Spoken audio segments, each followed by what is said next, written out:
एक video social media पर देखा होगा आसिफ का, जो बेहद दर्दनाक है, जहां एक बच्चे का गुनाह यह था कि उसने पानी पी लिया और वो दूसरे मजहब का था। तो दूसरी तरफ झारखंड का वीडियो, जहां मुबारक साहब को मॉब लिंचिंग के जरिए मौत के घाट शैतानों ने उतार दिया। हम लोग एक जमाने से इस चीज की डिमांड कर रहे हैं कि ह्यूमन प्रोटेक्शन एक्ट होना चाहिए। कोई भी व्यक्ति किसी के धर्म के नाम पर, जाति के नाम पर, भाषा के नाम पर उसकी हत्या नहीं कर सकता, उसका अपमान नहीं कर सकता। यह हमारे देश के संविधान में प्रावधान है।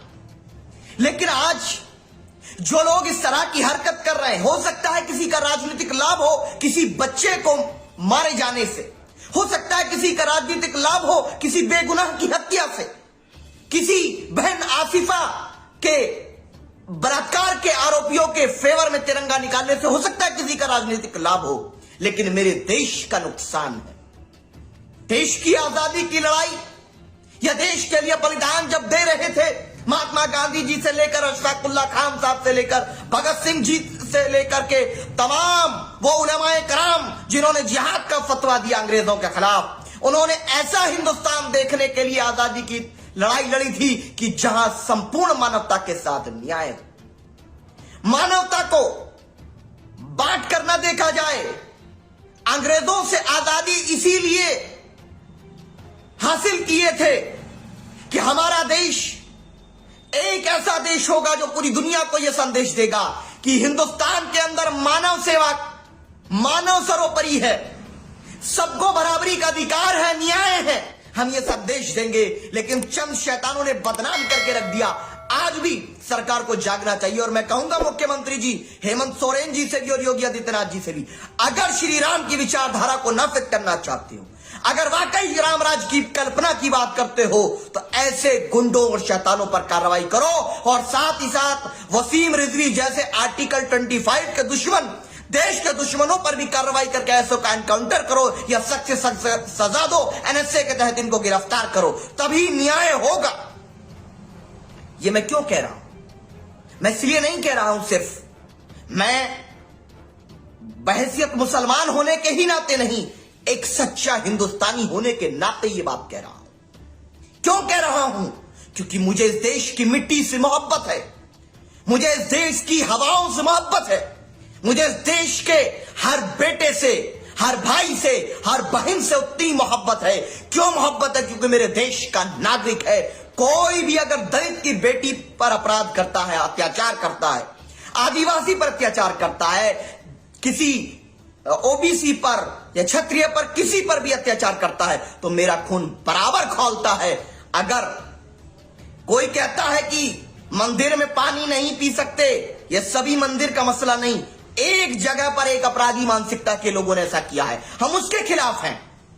नहीं तो हम कहते हैं कि आओ मस्जिद में भी आओ तो पानी पीजिए, गुरुद्वारे में जाइए तो भी सेवा कीजिए। लेकिन यही हमारे देश की खूबसूरती है। धर्म स्थल सेवा भाव से होता है। और मैं वसीम रिजवी को एनएसए लगाकर फांसी की सजा या उसके एनकाउंटर की बात इसलिए कर रहा हूं क्योंकि मैं देश के संविधान का, इस संविधान का पालन करवाना चाहता हूं। मुख्यमंत्री जी कहते हैं ठोक देंगे, तो मैं तो पूछ रहा हूं कि आर्टिकल 25 के दुश्मनों को कब ठोकने वाले हैं? क्योंकि आज कोई कुरान पाक पर सवाल उठा रहा है, तो कल को कोई हनुमान जी के उस पर सवाल उठाएगा, गदा पर सवाल उठाएगा, कोई बकवास करेगा, कोई ये सिख धर्म गुरुओं पर, सिख पुस्तकों पर सवाल उठाएगा, कोई भगवत गीता पर सवाल उठाएगा। तो रोजाना ऐसे जोकर निकलेंगे और इससे देश की जो परंपराएं हैं, संस्कृति है, वो धराशायी होगी। हमारे देश का संविधान ये कहता है कि सबको अपने धर्म पर चलने की आजादी, आर्टिकल 25 से 28 तक जाएंगे। जब आजादी है, अपने रिलीजियस फेथ पर चलने की आजादी है, तो कोई क्वेश्चन नहीं कर सकता रिलीजियस फेथ पर। और जिसने ये एग्जाम्पल दिया कि नहीं उस वक्त चेंज हो गया जब खलीफा थे, अरे दीवाने, शेर खुदा हजरत अली की मौजूदगी में कोई क्या कर सकता है, तुम ही बता दो। और याद रख लो, कुरान पाक की हिफाजत की जिम्मेदारी अल्लाह ने कुरान पाक में ली है, वाज़ेह तौर पर की जिम्मेदारी हमारी है। तो ऐसे जोकर बहुत आएंगे, ऐसे फिरौन की और फिरौन, यजीद और नमरूद की नस्लों के नुमाइंदे आते रहेंगे, लेकिन याद रखिए हमें होशियार रहना है। अपने देश के अंदर किसी को भी इस तरह की आग लगाने की फिजाओं को कामयाब नहीं होने देना है। मेरा देश मजबूत रहेगा, यह हमारा संकल्प था, है और रहेगा। दूसरी चीज, जो आज कभी मॉब लिंचिंग करके वीडियो डालते हैं, कभी वो बच्चे को मार के वीडियो डालते हैं, कैसे मर्द हो तुम, कैसे मर्द हो तुम कायर हो, तुम शैतान हो, तुम इंसान नहीं जानवर हो, तुम सनातन धर्म के मानने वाले नहीं, तुम सनातन धर्म के दुश्मन हो, श्री राम की विचारधारा के दुश्मन हो, तुम इंसानियत के दुश्मन हो। तुम लोग किसी धर्म को रिप्रेजेंट नहीं करते, तुम अपमान करते हो। हमें बताओगे आप सनातन संस्कृति, हमें समझाओगे आप जैसे जोकर जो बेगुनाहों की हत्या करते हैं वो शैतान है, जो एक बच्चे को पानी पीने से रोकते हैं वो शैतान है, जानवर है।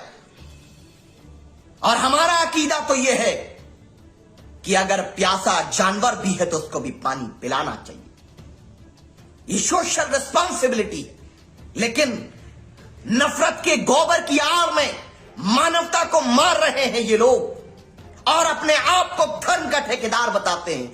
जो इस तरह की हरकत करता है वो धर्म का नेतृत्व करने वाला नहीं, बल्कि धर्म का सबसे बड़ा दुश्मन, हमारे पश्चिम उत्तर प्रदेश का दुश्मन है, देश का दुश्मन है। और ऐसे जितने भी जालिम हैं जो इस तरह की हरकत करके प्रदेश को जलाने के लिए आ रहे हैं, जलाना चाहते हैं उत्तर प्रदेश को, चाहे वो किसी धर्म जाति संप्रदाय के हैं, उनसे सबको सख्ती से निमटना होगा।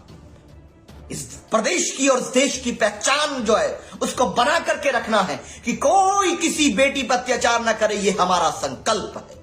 कोई किसी बेगुनाह की हत्या न कर सके, ये हमारा संकल्प है। कोई बेरोजगार न रह सके, ये हमारा संकल्प है।